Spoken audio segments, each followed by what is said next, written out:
Il a traversé 7 décennies, toujours une main dans la poche. Attendu son rôle ultime, plus longtemps que n'importe quel souverain britannique, sans se départir de son flegme. Aristocrate aux vestes croisées et au style suranné, c'est aussi un activiste moderne, un écologiste de la première heure. Né avec une génération éprise de liberté qui conteste l'ordre établi, lui incarne la continuité d'une monarchie millénaire. Homme discret, éclipsé par sa mère, son épouse, puis ses fils. Il ouvre un nouveau chapitre de l'histoire du Royaume-Uni après une vie à patienter. Une vie de prince, mais pas un conte de fées.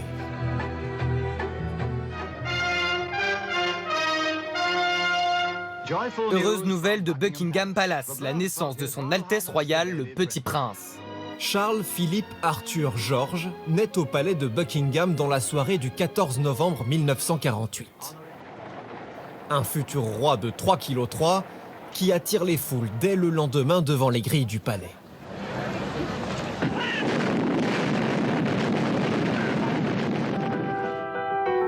La première image du prince héritier est capturée 4 semaines plus tard, lors de son baptême. Entouré du roi George VI, le bébé fait face aux caméras sur les genoux de sa mère, puis de sa grand-mère, avec qui il nouera bientôt un lien singulier. Car en dépit des images d'une famille attentionnée, ses parents sont souvent en voyage dès sa petite enfance. Ce qui ne va guère s'arranger quand sa mère accède au trône. Charles n'a que 4 ans, le jour du couronnement d'Élisabeth II.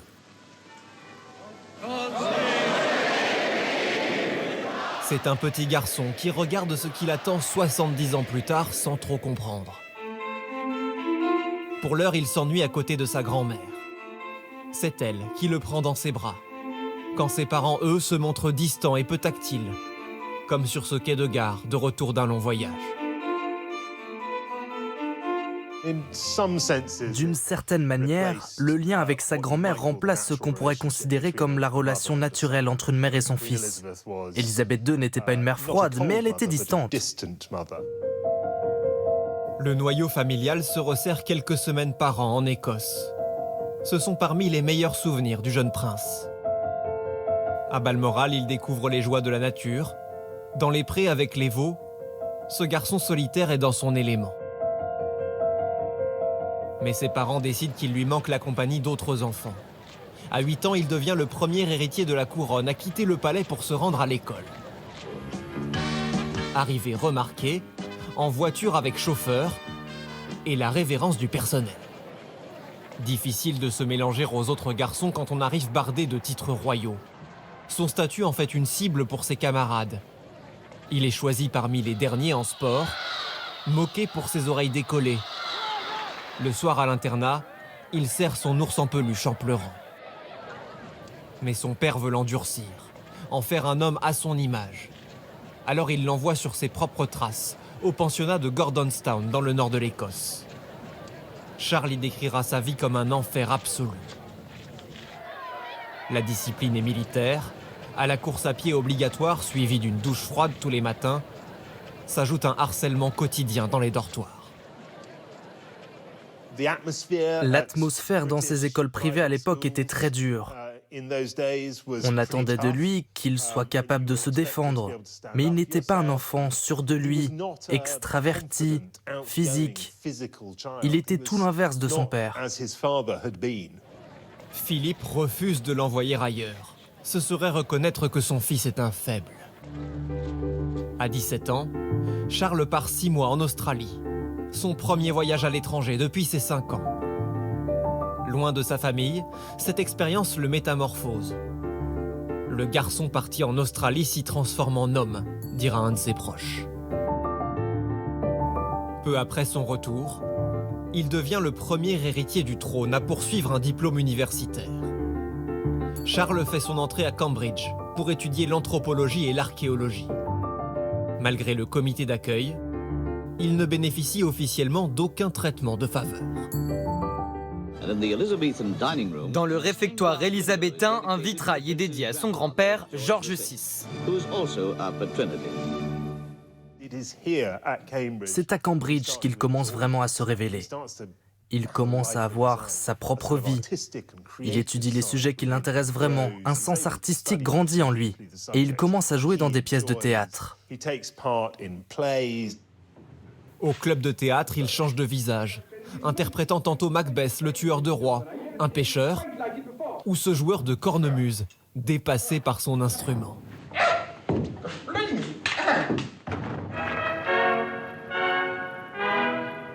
Mais son premier rôle de choix va se jouer devant 500 millions de téléspectateurs. Pour son intronisation en tant que prince de Galles à 21 ans, Charles a répété de longues heures avec sa mère. Il a même appris le gallois spécialement pour l'occasion. Il est terrorisé pendant toute la cérémonie, qui se déroulera pourtant sans accroc. I, Charles, Prince of Wales, do become your liege man of life and limb, and of earthly worship. And faith and truth I will bear unto thee, to live and die against all manner of folks. Ce nouveau titre lui garantit un revenu personnel de l'équivalent de 30 000 € par semaine à l'époque. Le nouveau prince de Galles va vite devoir troquer la couronne pour la casquette de la marine. À l'armée, il doit apprendre à appeler ses supérieurs sœurs, une habitude difficile à prendre, dira-t-il. Là encore, il suit les traces de son père, même si son premier saut en parachute ne démontre pas une aptitude innée, et se conclut par un atterrissage brutal. Aux commandes des avions de chasse, en revanche, il dit ressentir un pouvoir grisant, sans limite. Pour le pouvoir royal, il patientera encore plus de 50 ans. En attendant, il embarque dans la Royal Navy. En mer, loin de tous, il fait part de ses états d'âme dans un long journal intime et dans une correspondance fournie. En particulier avec son grand-oncle, Louis Mountbatten, dit l'oncle Dicky. Un mentor, un confident qu'il surnomme grand-papa. C'est une figure légendaire, le dernier vice-roi des Indes. Et pour Charles, le comte Mountbatten était quelqu'un qui prenait beaucoup de place dans sa vie, quelqu'un à qui il pouvait parler, écrire, ouvrir sa maison. C'était une figure paternelle. En 1979, les nationalistes irlandais font exploser le bateau de Dicky Mountbatten. Il est tué sur le coup avec 3 autres personnes. Charles, dévasté, pleure l'homme qui lui a apporté les conseils les plus sages et les plus avisés de sa jeunesse. En dehors de ses études et de son parcours militaire, c'est sur les terrains de polo que le prince passe le plus clair de son temps. Et cette jeune femme n'y est probablement pas pour rien. Camilla Chand, de 16 mois son aînée. Charles est séduit par cette passionnée de chevaux au tempérament rieur qui lui transmet sa bonne humeur. Il trouve en elle la chaleur qui lui manquait tant. Mais le mariage n'est pas un sujet. Les conventions veulent que l'héritier du trône épouse une femme vierge. Et Camilla fréquente déjà Andrew Parker Bowles, un camarade de polo dont la famille presse le mariage. Charles apprend leur fiançailles alors qu'il est en mer. Pris de court, il regrette le gâchis d'une relation si belle et prometteuse. Je suppose que la sensation de vide intérieur finira par passer, écrit-il à un ami.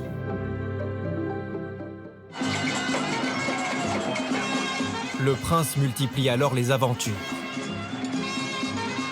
La presse commence à le dépeindre comme un célibataire insouciant, qui passe ses journées à la chasse et au polo.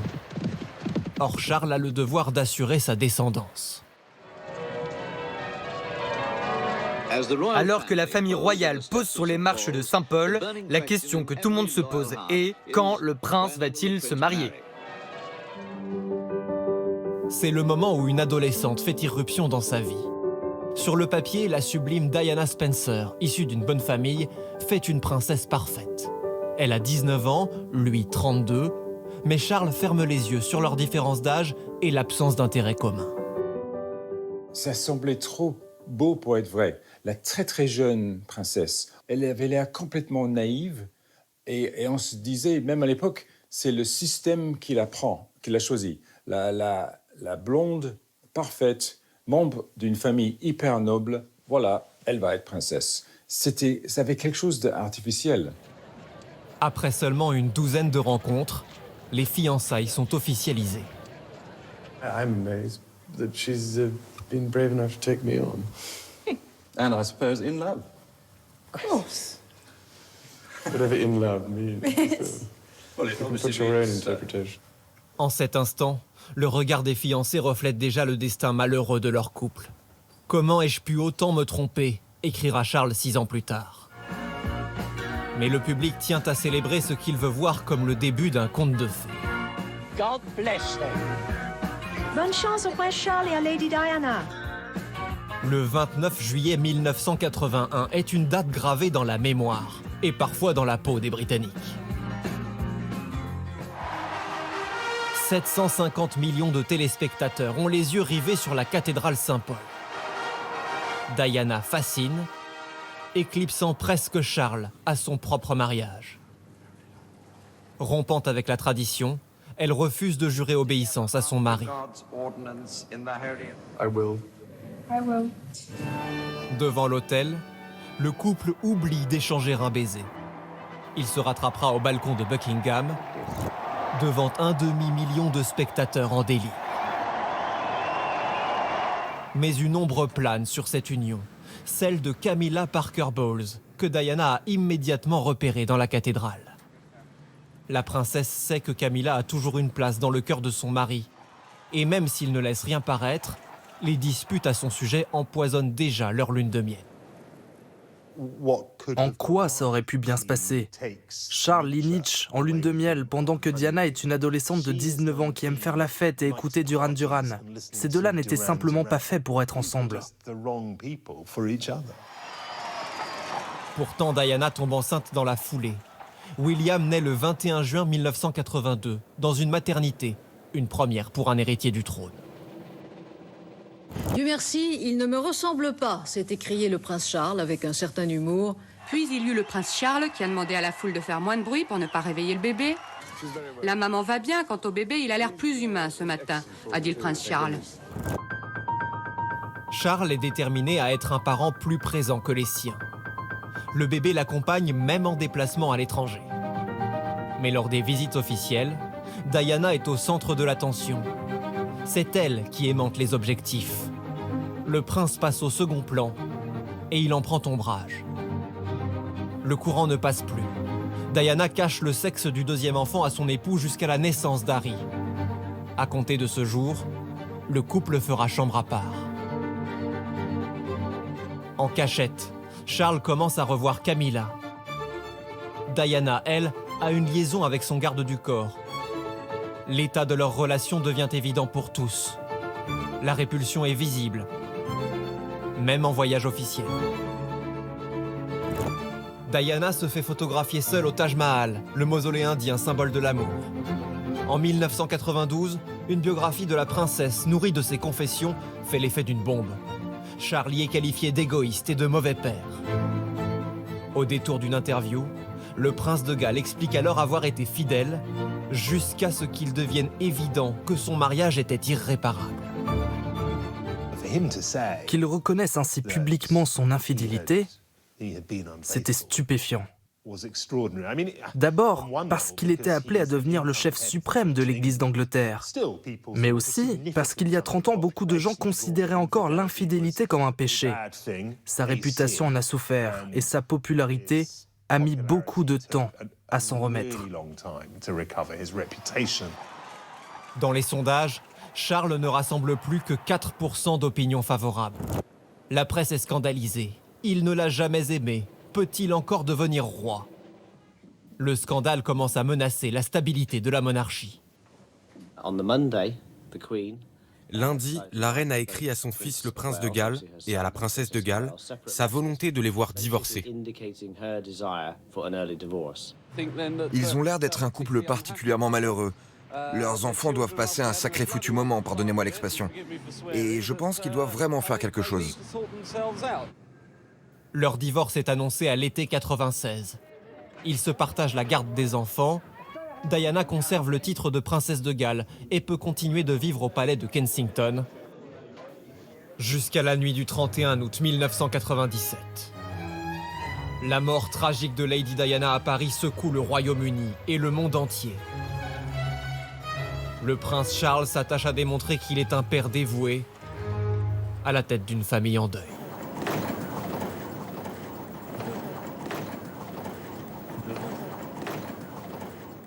Sa liaison avec Camilla va devoir rester secrète encore un moment. Mais en coulisses, les conseillers du prince de Galles commencent à travailler sur une opération réhabilitation.